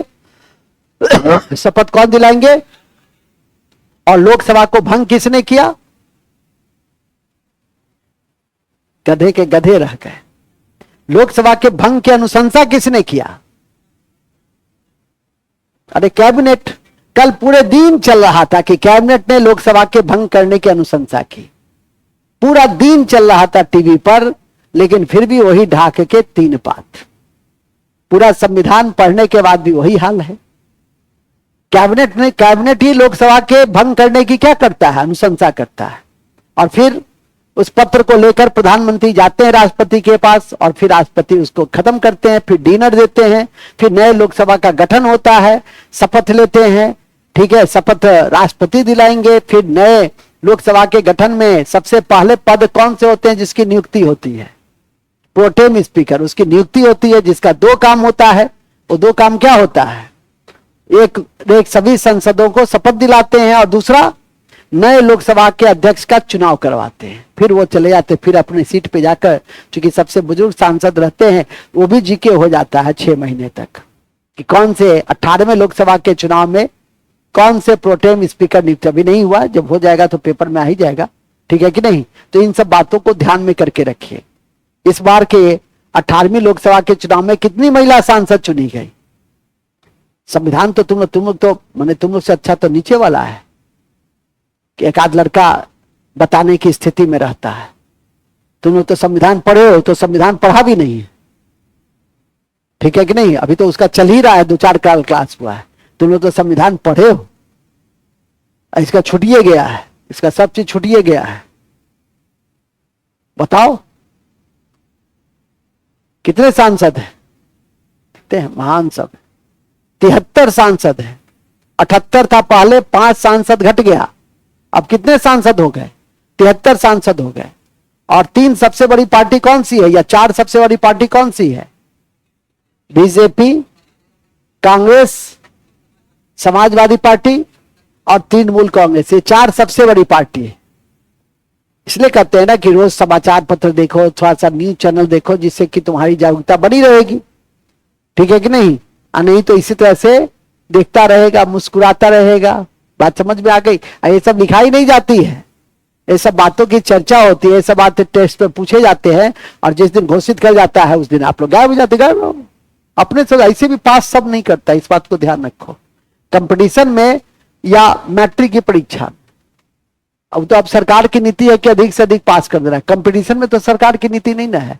जो 10, 20, 25, 50 सबसे तेज रहेगा, सबसे ज्यादा मेहनत करेगा, सबसे ज्यादा काम करेगा, सभी चीजों को फॉलो अप करेगा, सभी मापदंड, रूल्स, रेगुलेशंस जो होते हैं, डायमेंशन, उसको जो प्राप्त करता है वही पास करता है। ये कहने में हमको कोई गुरेज नहीं। ठीक है कि नहीं? नहीं कीजिएगा, कहीं ना कहीं वो प्रभाव इंपैक्ट रहेगा ही। ठीक है कि नहीं? मूल बिंदु पे आ जाए। इसलिए मैंने कहा कि ये सब क्या लिखे, ये सब तो ऑलरेडी आप देख रहे हैं, सामने से गुजर रहा है। अब हम बताएंगे आपको कि मोदी तीसरी बार प्रधानमंत्री बन रहे हैं और जवाहरलाल नेहरू की बराबरी किया है। ये हम बताएंगे तब आप लिखिएगा, तब जानिएगा, तब बेकार है। ठीक है कि नहीं? ये तो आपके बगल से गुजर रहा है संविधान पढ़ने के बाद। ठीक है? तो कंससनेस की जरूरत है, जिसको ध्यान में रखिएगा। 3 सबसे ज्यादा लोकसभा वाले कौन से निर्वाचन क्षेत्र थे? बताओ बताओ जी तुम। यूपी बिहार, यही याद किए। बताओ जी तुम लोग, कोई ये सब में से बताओ, सुरती मूर्ति फुर्ता। UP Maharashtra, very good, UP Maharashtra और पश्चिम बंगाल। महाराष्ट्र में 48 है, यूपी में 80 है, पश्चिम बंगाल में 42 है। ठीक है, तो ये 3 है जिसको आपको याद करके रखना चाहिए। बात समझ में आ गई कि नहीं आ गई? तो इस तरह से इन चीजों को ध्यान में करके रखिएगा। तो आपका बिहार एसएससी में पूछ सकता है कि सबसे बड़े राजनीतिक दल कौन, 18वीं लोकसभा के चुनाव में सबसे बड़ा राजनीतिक दल कौन है? बीजेपी और जनता दल यूनाइटेड, दोनों को 12-12 सीटें मिली है। यही तब तो कंसेंसस है, इसी पर आपको ध्यान में करके रखना है। चलिए, अभी हम लोग वहां नहीं है, अभी हम लोग कहां पे थे? अभी हम लोग थे योगदान में। योगदान में अंग्रेज का तो सारा पूरा इतिहास ही अंग्रेज पढ़ना है, तो फ्रांसिस को देख लेंगे, ठीक है कि नहीं? तो लिखेंगे फ्रांसिस। फ्रांस का क्या योगदान है? फ्रांस का योगदान, डच हो गया, डेनिश तो चल ही गया, पुर्तगाल लिख ही लिए। अंग्रेज का तो पूरा आधुनिक भारत अंग्रेजों के योगदान से भरे पड़े हैं, चाहे वो सामाजिक क्षेत्र में हो कि आर्थिक क्षेत्र में हो, प्रशासनिक क्षेत्र में हो कि न्यायिक क्षेत्र में हो, या राजनीति के क्षेत्र में हो। ये विधायिका, ये कार्यपालिका, ये न्यायपालिका की अवधारणा मुगल के काल की देन है कि अंग्रेजों के काल की देन है? अंग्रेजों के काल की देन है, ठीक है कि नहीं? ये बजट पे बहस करने का अधिकार, ये सब किसके समय की देन है? ये पोर्टफोलियो सिस्टम कि सरकार बनेगा तो मिनिस्ट्री होगा, ये मिनिस्ट्री, ये सब किसने दिया? 1800 किस एक्ट में पोर्टफोलियो सिस्टम की शुरुआत हुई थी बताओ? 1861 में। वेरी गुड, एक यही तो पढ़ता है थोड़ा सा, ठीक है कि नहीं? और इसके अलावा तो सब आप लोग ऐसे ही टाइम पास करते हैं, जबकि पहले भी कहे कि जो पढ़ लिए हैं उस पर एकदम कंठाग्र रखिए, जैसे वो उसको मेहनत करके कंठाग्र करने का कोशिश कीजिए। चलिए देखेंगे, फ्रांसीसियों ने भारत को सहायक संधि दिया। डुप्लेस के जन्मदाता थे, सहायक संधि दिया, डुप्लेस के जन्मदाता थे। डुप्लेस के जन्मदाता थे किसके? ठीक है, डुप्ले इसके जन्मदाता थे, डुप्ले इसके जन्मदाता थे।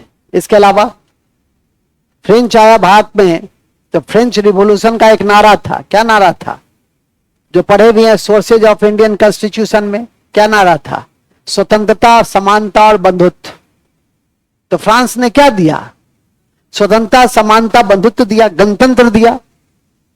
फ्रांस ने क्या दिया? स्वतंत्रता, समानता, बंधुत्व और गणतंत्र दिया। तो लिखिएगा, स्वतंत्रता, समानता, फ्रांस ने स्वतंत्रता, समानता,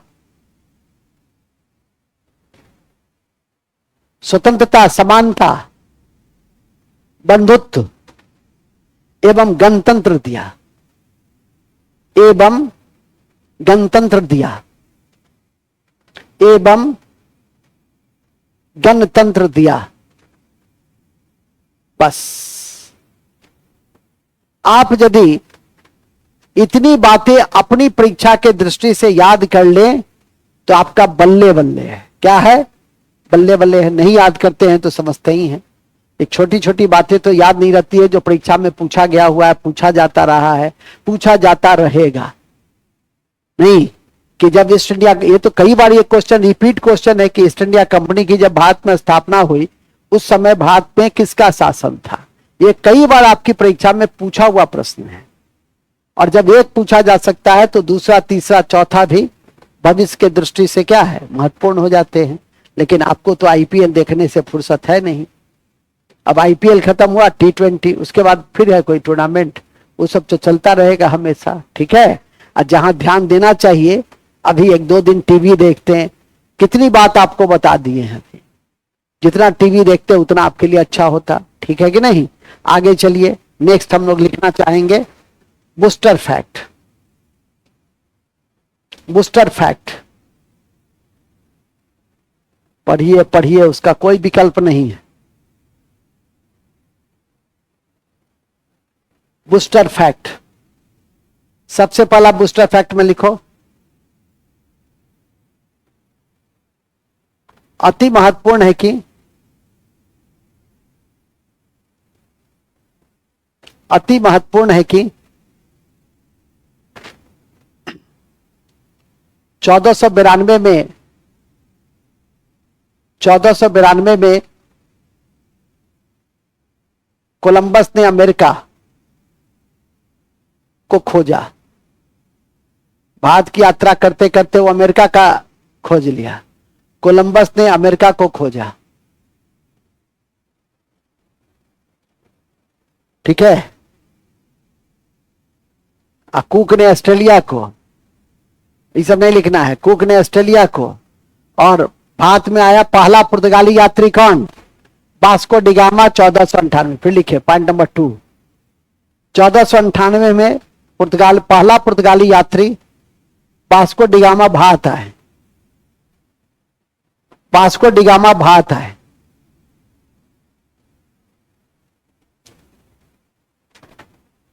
ठीक है, वास्को डी गामा भारत आए। थोड़ा सा तथ्य जानने के पहले थोड़ा सा जान लीजिए, भविष्य के लिए कोशिश कीजिए महान बनने का। महान बनने का समय सीमा नहीं होता है, लेकिन कोई चाहेगा तो महान बन ही जाएगा। सब आपके चाहत और इच्छा शक्ति पर निर्भर करता है। 15वीं सदी में जो यूरोपीय कंपनी भारत आई, उसका मुख्य कारण था मसाला। दिखाएंगे नहीं, सुन लीजिए। मसाला इसका मुख्य कारण था। और 1453 में इसी कड़ी में कुस्तुनतुनिया का पतन हो गया। कुस्तुनतुनिया से सारा व्यापार कंट्रोल होता था, व्यापारिक मार्ग था, उसका पतन हो गया 1453 में। तो व्यापारिक मार्ग क्या हो गया? मसाला का व्यापार अवरुद्ध हो गया, अरबों का नियंत्रण हो गया। इसी कड़ी में यूरोप में यह एक ऐसा दौर था कि यूरोप में पुनः जागरण हो रही थी। पुनः जागरण मतलब फिर से जागना, परिवर्तन, सामाजिक और धार्मिक बिंदु पर परिवर्तन, सांस्कृतिक बिंदु पर परिवर्तन हो रहे थे। उसी परिवर्तन के आलोक में मानवतावाद, वैज्ञानिक आविष्कार, धर्म सुधार, भौगोलिक खोज, ये सब होने लगे। इसी भौगोलिक खोज की कड़ी में निकला सब समुद्री मार्ग के माध्यम से। और इस कार्यक्रम में आपको ब्राजील, कैब्रिल ने ब्राजील, कोलंबस अमेरिका, भारत में वास्को डी गामा, लेकिन सबका इंटरेस्ट क्या था? मसाला व्यापार इंटरेस्ट में। पुर्तगालियों के आगमन का भी ये 2 बार भारत आया था, ठीक है कि नहीं? क्योंकि पहली बार जब भारत आया तो वो जो ले गया यहां से, तो 60 गुना अधिक कीमत पे मसाला बेचा, तो बड़ा लाभ हुआ उसको। मसाला क्यों इंटरेस्ट में था? क्योंकि वो सब क्या है, ठंडा मुल्क है और मांस में मसाला की आवश्यकता होती है। तो स्वाभाविक है कि भारतीय मसाला तो विश्व प्रसिद्ध शुरू से रहा है। इसी कड़ी में कुक ने ऑस्ट्रेलिया को खोजा और तस्मान ने न्यूजीलैंड और तस्मानिया को खोजा। तो यही इसका बेसिकली इतिहास का मुख्य भाग है। और इस क्रम में वास्को डी गामा भारत पहुंचता है और इस क्रम में पहला सेंटर कोची में खोले जाते हैं। पहला सेंटर कहां खोजा गया? कोची में खोला गया। ऊपर में आपको लिखाए भी थे कि सबसे पहले आया और सबसे बाद में गया। सबसे बाद में जाने वाला केंद्र कौन सा था इसका? पुर्तगाली का कौन सा था? गोवा।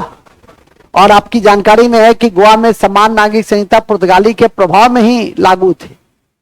अब जाके हम आजादी के बाद उत्तराखंड एक ऐसा राज्य है जहां उस प्रस्ताव को हमने पारित किया है।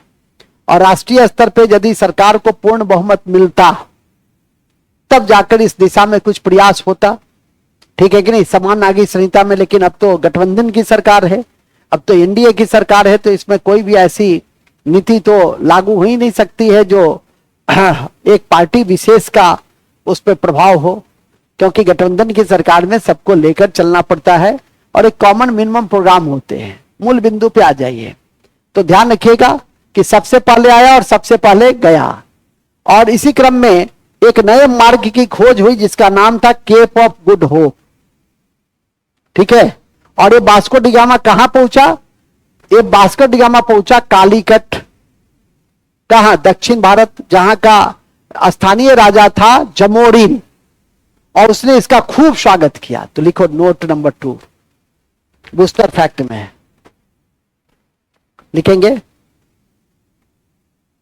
मजीद की सहायता से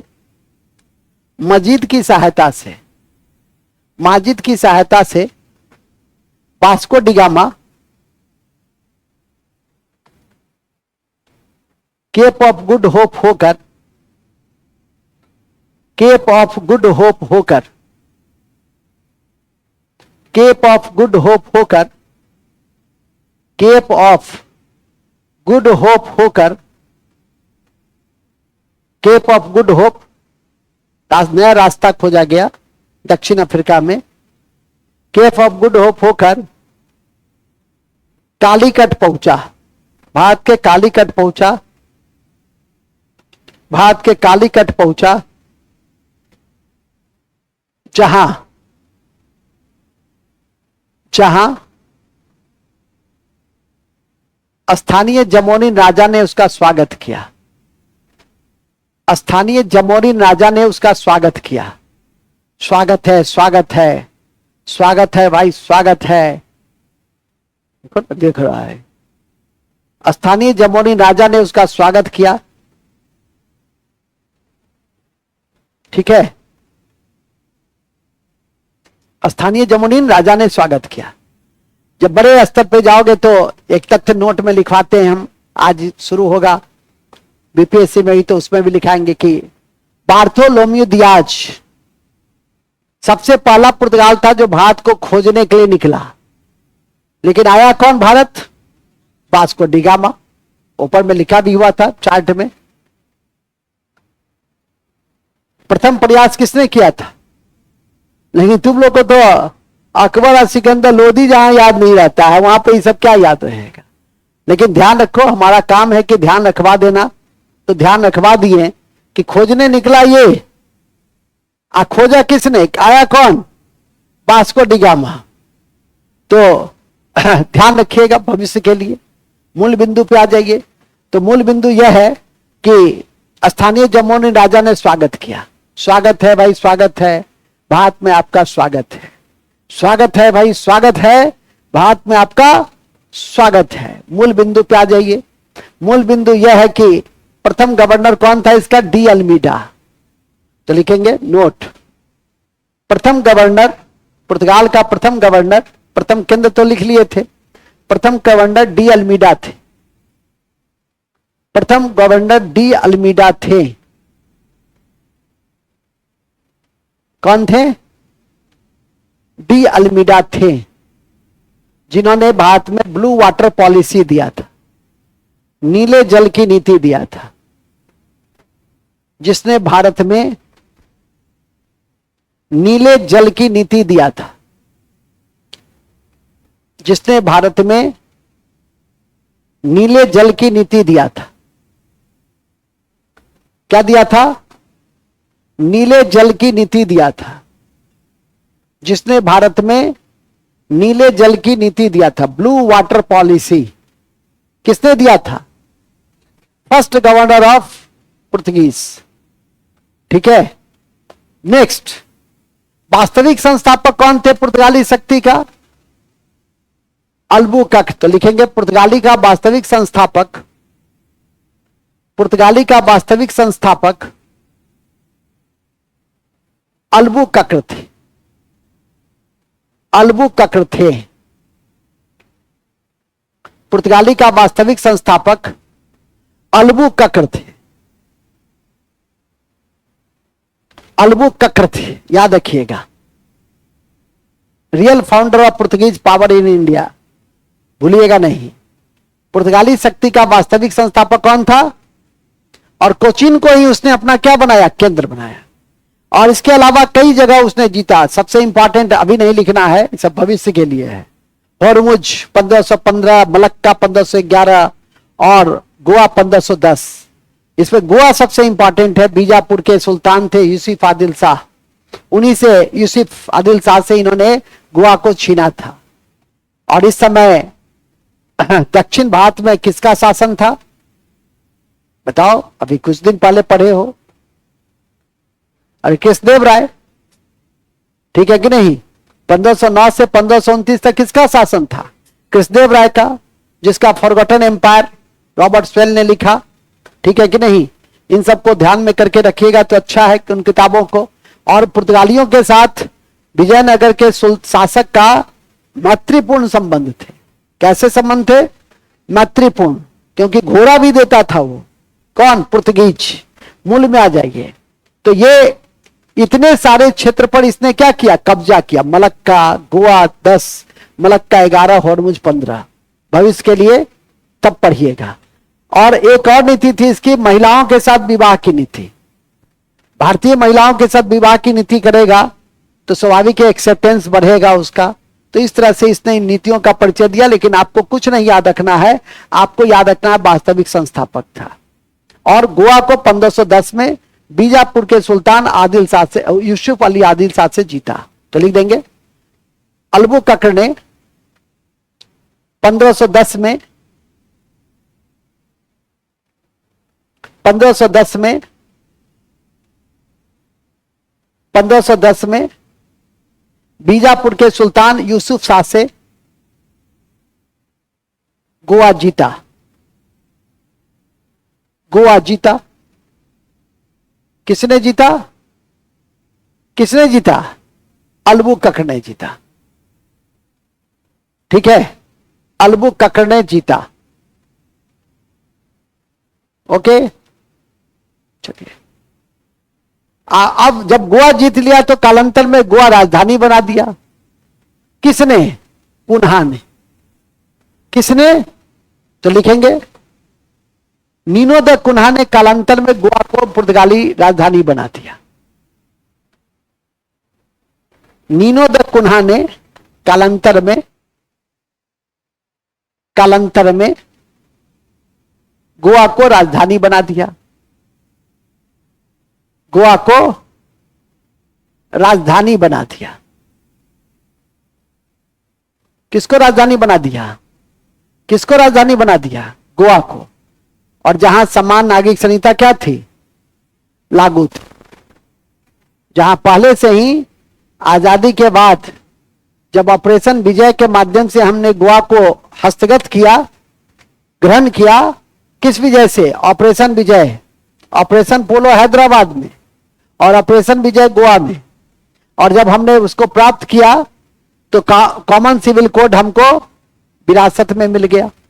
ठीक है कि नहीं? और आज भी गोवा में कॉमन सिविल कोड लागू है। आज भी परीक्षा में यदि पूछा जाएगा कि किस राज्य में पहले से ही लागू है, तो गोवा।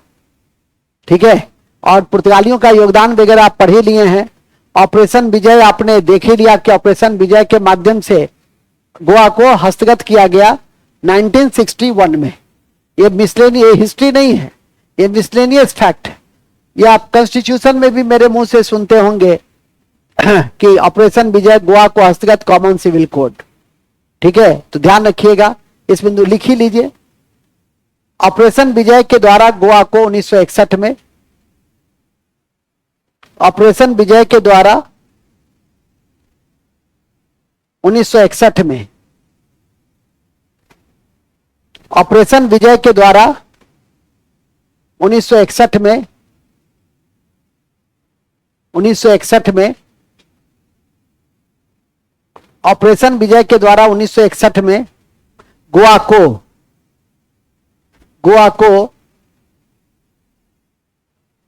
को क्या किया गया? मिला लिया गया। मिला लिया गया। मिला लिया गया। ठीक है, चलिए नेक्स्ट। हस्तमान लिख लिए हैं? हस्तमान लिख लिए ना? चलिए, पैकोडा लिख ही लिए थे। सोना का सिक्के किसने जारी किया?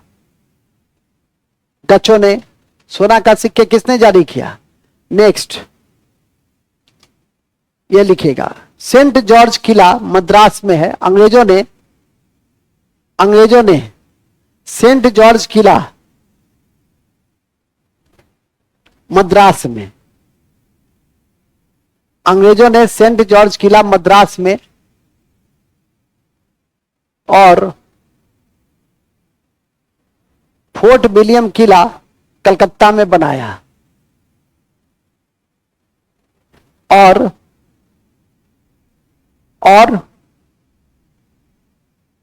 फोर्ट विलियम किला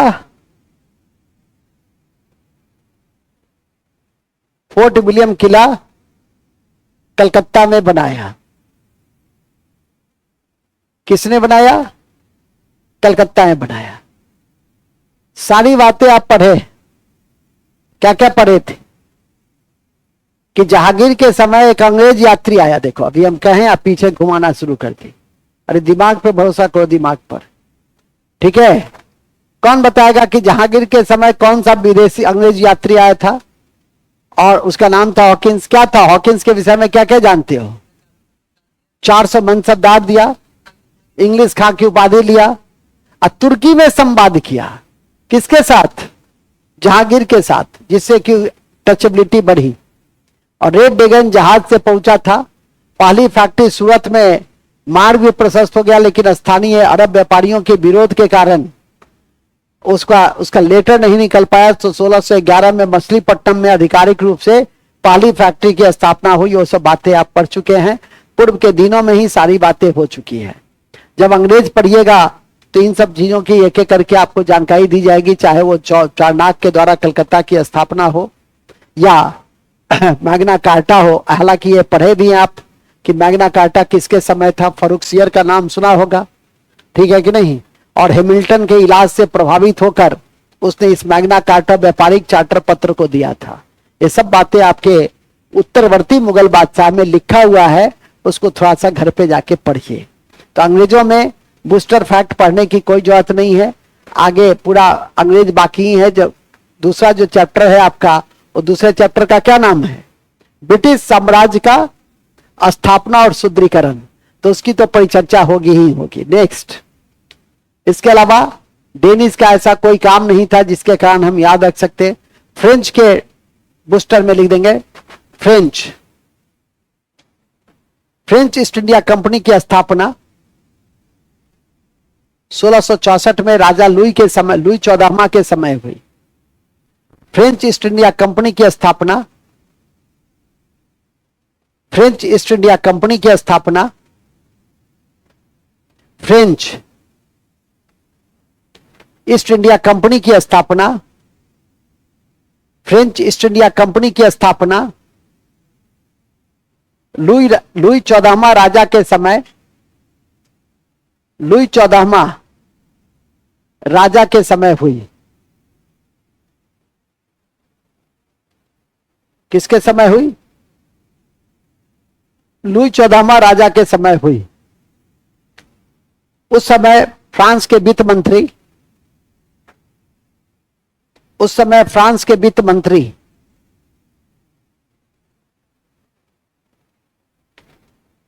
उस समय फ्रांस के वित्त मंत्री कोलबर्ट थे। कोलबर्ट थे।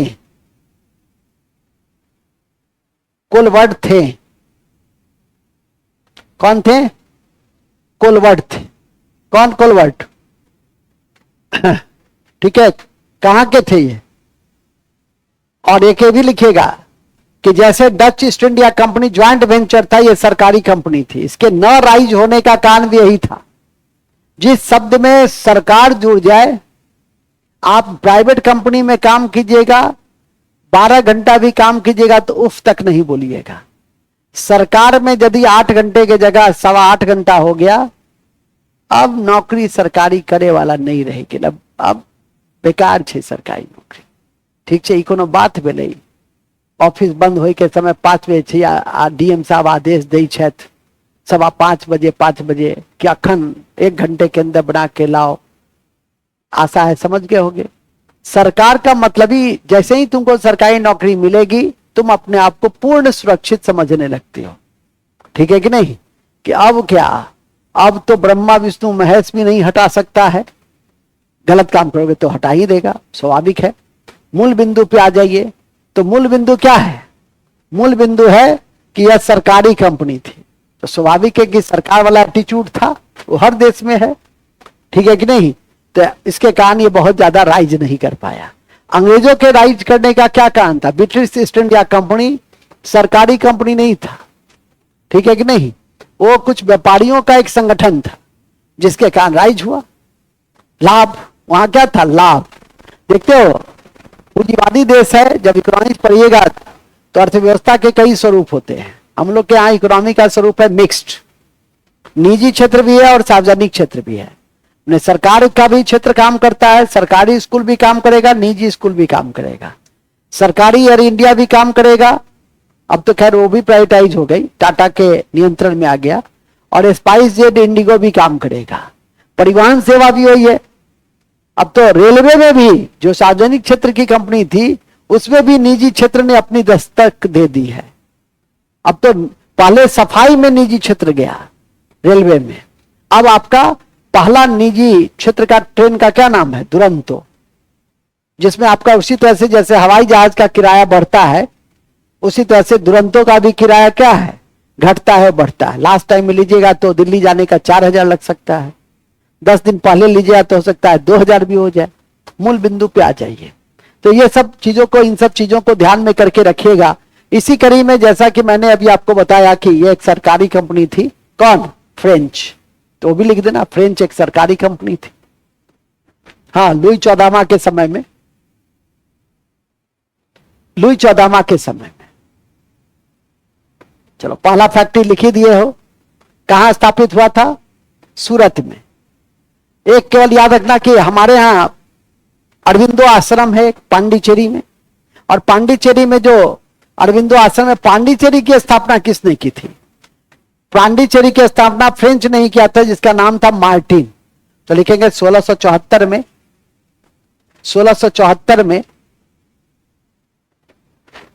1674 में मार्टिन ने, 1674 में मार्टिन ने पांडिचेरी की नींव रखी थी। पांडिचेरी की नींव रखी थी, पांडिचेरी की नींव रखी थी जिसने, या जिसने नहीं, जहां अरविंदो आश्रम है, जहां अरविंदो आश्रम है, जहां कौन आश्रम है? अरविंदो आश्रम है। लास्ट अति महत्वपूर्ण है कि बांडीवास की लड़ाई 1760 में, बांडीवास की लड़ाई 1760 में, बांडीवास की लड़ाई 1760 में, बांडीवास की लड़ाई 1760 में अंग्रेज सेनापति आयरकूट ने,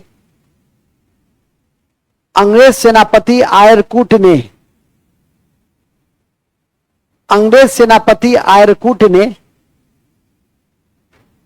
आयरकूट ने फ्रेंच सेनापति लाली को लाल कर दिया या कूट दिया।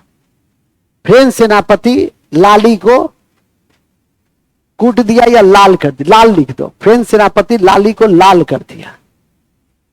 फ्रेंच सेनापति लाली को, अब लाल कर दिया सो नहीं लिख देना, लाली को हरा दिया।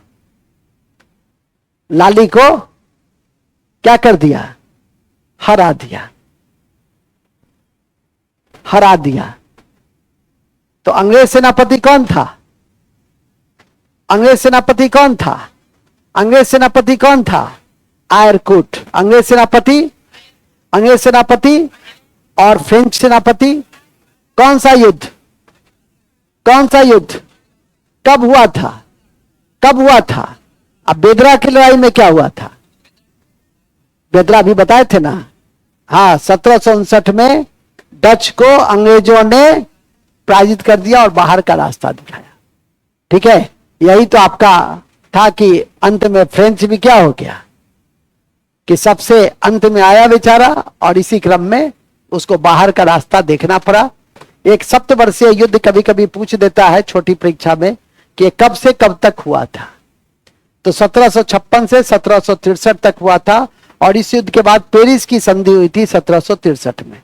और इस युद्ध का प्रभाव भारत पे भी पड़ा, और भारत में तृतीय कर्नाटक युद्ध हुआ था, और इसी तृतीय कर्नाटक युद्ध की परिस्थिति के आलोक में यह बांडीवास की लड़ाई हुई थी। तो लिख देना यूरोप में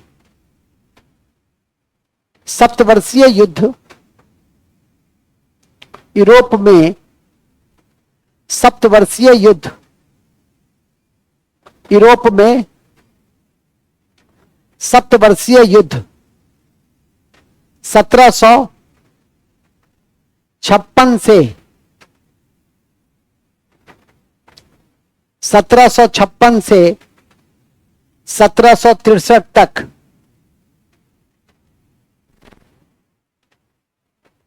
ठीक है, 1763 तक हुआ था। सप्तवर्षीय युद्ध 1756 से 1763 तक हुआ था। इस युद्ध के बाद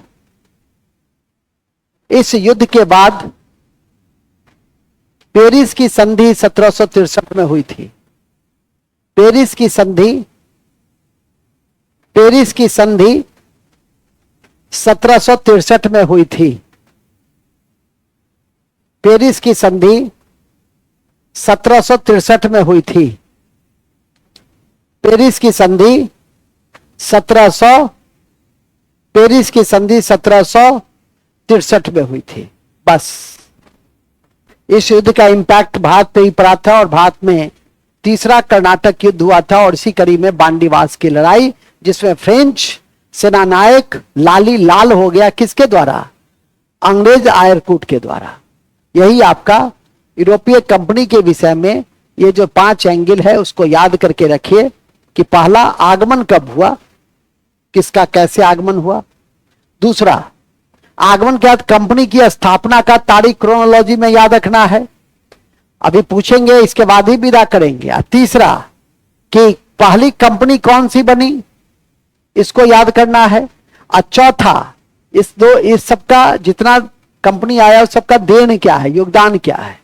अब पांचवा, बूस्टर फैक्ट जो उसके बेसिक्स से संबंधित था। इन्हीं सारी बिंदुओं के साथ हमारी आज की यह कक्षा क्या होती है, समाप्त होती है। और हम आपसे अब पूछताछ करना चाहेंगे। 2 मिनट का ब्रेक है, थोड़ा सा देख लो, सुन लो। कक्षा में ही याद करके जाइएगा। मॉडर्न हिस्ट्री कक्षा में ही याद कीजिएगा। घर पे तो आप लोग क्या कर देते हैं,